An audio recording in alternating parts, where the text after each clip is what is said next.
সালটা তখন 2018। তখন আমরা ফ্রি ফায়ারে পা দিই। এক কথায় ফ্রি ফায়ারের যাত্রা শুরু হয় আমাদের 2018 সাল থেকে। কিন্তু ফ্রি ফায়ারটা রিলিজ হয়েছিল 2017 সালে। বাট 2017 সালে ফ্রি ফায়ার নামে কোনো যে গেম ছিল প্লে স্টোরের বুকে তা কারো জানা ছিল না। তো আস্তে আস্তে সবাই জানতে পারলো ফ্রি ফায়ার নামে একটা গেম আছে, যেটা ব্যাটল রয়্যাল একটা গেম, যেটা অনলাইন গেম, যেখানে অনেক মানুষে এখানে নিজেদের সুখ দুঃখর সময়টা এখানে পার করতে পারবে। আর তার থেকে বড় কথা, এই ব্যাটল রয়্যাল এমন একটা গেম ছিল যে গেমটা যেই একবারই খেলছে এর নেশায় সে ঠিকই পড়ছে। এই নেশাটা কখনো কাটানো যায় না। তখনকার সময় আর এখনকার সময় দুইটা একটু ভিন্ন ধরনের হয়ে গেছে। সবকিছু কেমন জানি আপডেট হয়ে গেছে। আমরা তো আপডেট চাইনি, তাহলে আপডেট কেন দেওয়া হলো? ফ্রি ফায়ারটাকে কেন এভাবে শেষ করে দেওয়া হলো? আসলে তখনকার গেম এখনকার গেম দুইটাই যেন কেমন আলাদা হয়ে গেছে। কেন আলাদা করে দেওয়া হলো?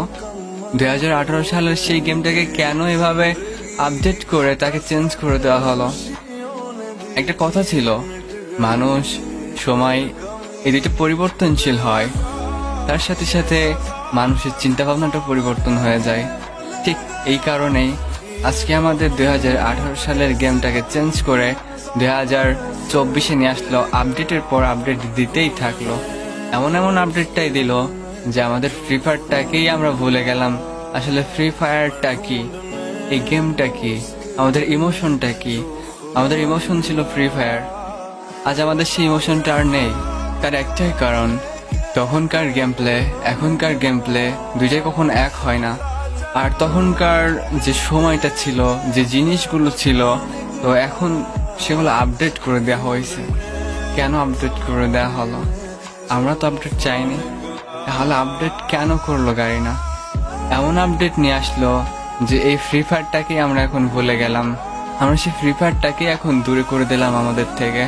আমাদের ইমোশনটাকে আমরা হারিয়ে ফেললাম। আসলে এমন সময় ছিল যে সময়টা আমরা ফ্রি ফায়ার ছাড়া কিছু বুঝতামই না। আমরা স্কুলে গেলে, আমরা কলেজে গেলে স্কুলের ক্লাস ফাঁকি দিয়ে আমরা গেম খেলতাম। আমরা কলেজে গেলে আমরা কলেজের ক্লাস মিস করেও আমরা গেম খেলতাম। আমরা চায়ের দোকানে না বসে আমরা চায়ের দোকানের পিছে গিয়ে ফ্রি ফায়ার খেলতাম। আমরা কোথাও ঘুরতে গেলে ঠিকভাবে না ঘুরে আমরা ফ্রি ফায়ার নিয়ে ঠিকই মাঠের মাঝখানে বসে পড়তাম। আমরা ঠিকই কোনো জায়গায় ঘুরতে গেলে ঠিকই এই মোবাইলটা সাথে নিয়ে বন্ধুদেরকে বলতাম, দোস্ত চল গেমে ঢোক, একটু গেম খেলি। আসলে এই ইমোশনটা আমরা কেমন জানি হারিয়ে ফেললাম। কেন হারিয়ে ফেললাম? গাড়ি না, তুমি আপডেট হয়ে গেছো, তোমার সবকিছুই আপডেট হয়ে গেছে। তোমার এই আপডেটের কারণে আমরা তোমাদেরকেই ভুলে গেলাম। আর তোমরা আমাদের ইমোশনটাকেই তোমরা আবার ড্যামেজ করে দিছো। কেন করলে এমন? আমরা তো এতটা আপডেট চাইনি। তখন কিন্তু আমাদের গেমের ভিতরে কোনো ভি ব্যাচ ছিল না, কোনো পার্টনার প্রোগ্রামও ছিল না। আসলে যখনই আমাদের এই গেমের ভিতরে ভি ব্যাচটা অ্যাড করলো, তখনই আমরা হারিয়ে গেলাম। তখনই আমরা কেমন জানি চেঞ্জ হয়ে গেলাম।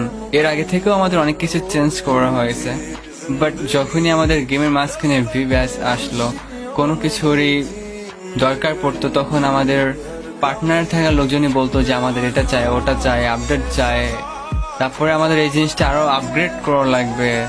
আর তার সাথে এখানে গাড়িনার নিজস্ব বিজনেসটা চালু করে দিল।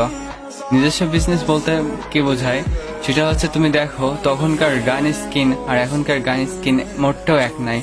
একটা গান ম্যাক্স করতে গেলে প্রায় 10 থেকে 15,000 ডায়মন্ড চলে যায়। আর তখন একটা গানের স্কিন বের করতে আমাদের সর্বোচ্চ গুলো 4 থেকে 500 ডায়মন্ড খরচ হতো। আর একটা গানের স্কিন অতটা ইম্পর্টেন্ট ছিল না। তখনকার অ্যাবিলিটি আর এখনকার অ্যাবিলিটি দুইটাই কেমন জানি ভিন্ন হয়ে গেছে। এখনকার ক্যারেক্টার স্কিল, তখনকার ক্যারেক্টার স্কিল এক ছিল না। তখন ক্যারেক্টার বলতে কি আমরা কি বোঝাই তো সেটাই জানতাম না, আসলে ক্যারেক্টারটা মূলত কি। তো আসলে এখনই একটাই আমরা বুঝাইতে চাইতেছি যে আমরা যে অ্যাবিলিটির কথা বলতেছি, প্রত্যেকটা অ্যাবিলিটির কারণেই আজকে আমরা হারিয়ে গেছি। এমন অ্যাবিলিটি, এমন গান স্কিন যা নিজেদের সামর্থ্য ছাড়া যা এটা কখনো কিনে নিয়ে খেলা সম্ভব না। আর গান স্কিনটা এখন যার কাছে যত গান স্কিন, যত ড্রেস আপ, এখন সেই হচ্ছে প্রো প্লেয়ার। আসলে হোয়াট ইজ দ্য প্রো মানে কি সেটাই তো তোমরা কেউ জানো না। যার গেম প্লেটা সব থেকে সুন্দর, যার গেম প্লেটা পিওর আর যার মোমেন্টটা খুব সুন্দর, সেই হচ্ছে প্রো প্লেয়ার। আর এই সমস্ত pro player is not matter, I think. আমি তোমাদেরকে একটা জিনিস বুঝাই।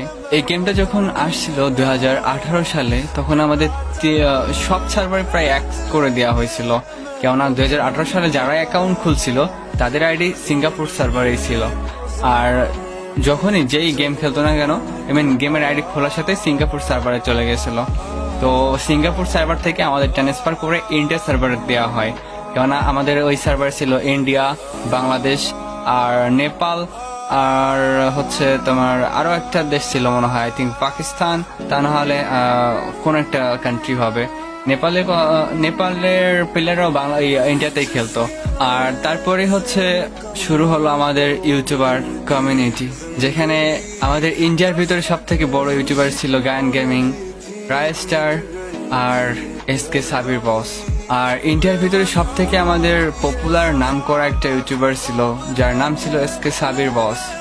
যে নামটা শুনলে সবাই টিমিং করতে চাইতো, যে নামটা শুনলে সবাই বলতো ভাই বিগ ফ্যান, ভাই বিগ ফ্যান, প্লিজ অ্যাড করেন। আর এই মানুষটা ম্যাচে পড়লে কিন্তু যখন সবাই একটা টার্গেট থাকতো যে ভাইয়ের সাথে আমার মিট আপ করবো। তো এমন এমন সময় গেছিল যে আমাদের এই মোমেন্টগুলো, এই মুহূর্তগুলো আজকে আমরা ভুলে গেলাম। আজকে সেই সাবির বসকে আমরা এখন হারিয়ে ফেললাম। আসলে আজকে সেই সাবির বসটা কোথায়? আজ সে বস তো আমাদের কাছে আর নাই। ইন্ডিয়ার ভিতরে আরো অনেক ইউটিউবার ছিল, গায়ন গেমিং, রায়স্টার, এরপরে আরো অনেকেই ছিল ইন্ডিয়ার। আর বাংলাদেশের ভিতরে ছিল মিস্টার ট্রিপল আর, ইলিশন ওয়াইটি আর নাইম আলম, আরো অনেকে এরকম ইউটিউবার ছিল। বাস তাদের নামগুলো এখন আমি ঠিকভাবে বলতে পারলাম না, আর তাদের নামটা আমি এখন বললাম না, আর সবার নামটা আমি এখন বলতে পারতেছি না, দ্যাটস সরি। বাট আরো অনেকেই আছে যাদের নামটা আমি এখন বলতে পারলাম, তার জন্য দুঃখিত। আজকে তাদের মতো ইউটিউবার গুলো এখন তাদের কন্টেন্টটাও চেঞ্জ করে ফেলছে, তাদের গেম প্লেটাও চেঞ্জ হয়ে গেছে, আর তার সাথে কিছু কিছু ইউটিউবারই তো এখন হারিয়ে গেছে। আমরা যখন গেম খেলতাম তখন গেমটা আমাদের কাছে একটা ইমোশন ছিল। আমরা গেমে গেলেই গেমের প্রো প্লেয়ার আমাদেরকে এমনিতেই কেমন জানি মেরে দিত। তখন আমরা বারবার ম্যাচ মেকিং করতাম, আমরা আবারও ম্যাচ স্টার্ট করতাম, আমরা আবারও গেম খেলতাম। আসলে এই সময়গুলো আমরা খুব মিস করি। প্লিজ আমাদের বাংলাদেশের যতগুলা ইউটিউবার আছে, আমাদের ইন্ডিয়ার যতগুলা ইউটিউবার আছে, নেপালের যতগুলা ইউটিউবার আছে, আমি আসল কথা নেপালের ইউটিউবারদের নামটা বললাম না, তো তার ভিতরে ছিল অনেকেই, কিন্তু ঠিকভাবে তাদের নামটা আমার এখন মনে আসতেছে না। তো নেপালের ভিতরে ছিল হচ্ছে আমাদের টন্টে ভাই, লাকা ভাই, তো তাদের নামটা আমি এখন ঠিকভাবে বলতে পারলাম না। আসলে সবার নাম বলতে বলতে ভিডিও লং হয়ে যাবে, so if you don't mind please. আর এখনকার এই যে ইউটিউবার বলো, ভিভ্যাজ বলো, আসলে এই ভিভ্যাজটার কারণেই মূলত আমাদের ফ্রি ফায়ারের আপডেট হয়ে যায়। আসলে এই ভিভ্যাসের কারণেই আমাদের এই ইমোশনটা আপডেট হয়ে যায়, নিজে নিজেই চেঞ্জ হয়ে যায়, কারোর কিছু বলার থাকে না। প্লিজ সবার কাছে রিকোয়েস্ট, তো আপনারা সবাই এই গেমটাকে আমাদের আগের মতো না করতে পারলে অন্তত আর আপডেট দিয়েন না। গেমটাকে আর নষ্ট করার দরকার নাই। আমাদের ওল্ড পিকটাকে আমরা মিস করতেছি। পিকে যে ইমোশনটা আমাদের জমরিয়েছিল, সেই জড়ানো পিকটাকে আমরা ফেরত চাই। পারবো কিনা সেটা তো জানি না, কিন্তু আমাদের মনের ইচ্ছাটা ইচ্ছাই থেকে যাবে মনে হয়। আর এসব দেখার পরেই আমাদের আজ ওল্ড গেমার গুলো এখন গেমটাই ছেড়ে দিছে।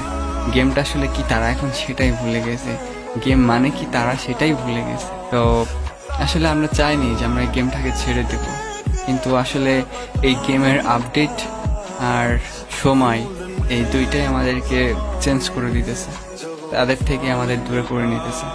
এই গেমটা আমাদের ইমোশন থেকে আমাদের দূর করে দিল।